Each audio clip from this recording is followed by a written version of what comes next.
steel armor, bulletproof glass, police sirens. There was a time when military-style vehicles were used during combat, but times have changed. Okay, we got everybody? Command to tactical. Everybody's best been checked for live ammo. Armored vehicles have made way to your backyard, Our immediate action vehicle. used by these trained officers known as the Red River Valley SWAT team. In order to do our job safely, we need equipment that are going to protect people. It's been about 3 years since this vehicle, known as the Bearcat, has called Fargo home. The vehicle itself has no weapons attached to it. The only thing that it has is the ability to transport people in an environment that can be considered safe from gunfire. But it is attached to a pretty lofty price tag. Yes, it is, certainly.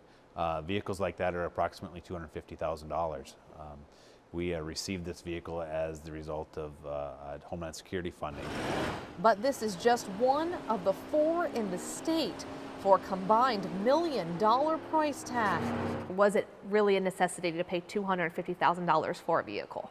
Certainly. I guess my question would be, if your son or daughter was a police officer and was responding to someone with a high-powered rifle, don't we owe it to them to provide protection for them? And sure, with these gun holes and with this turret, the Bearcat will protect. But in the past year alone, it spent a majority of the time in this garage here in North Fargo. It's not about crime rate. It's about what can happen, and are we prepared to deal with what can happen. Greg Wills disperses grants received from the Department of Homeland Security throughout the state. Is this request legitimate? Is it in sync with the strategic plan of the state?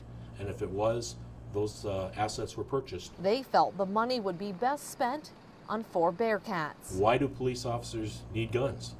Why do we have generators tied to key facilities across the state? We don't use them every day, but when we need them, we need them, and we need them now. It looked like he was aiming at something on the ground. Lieutenant Ross Renner says before this vehicle entered North Dakota, We really didn't have any kind of ballistic protection that would stop rifle fire.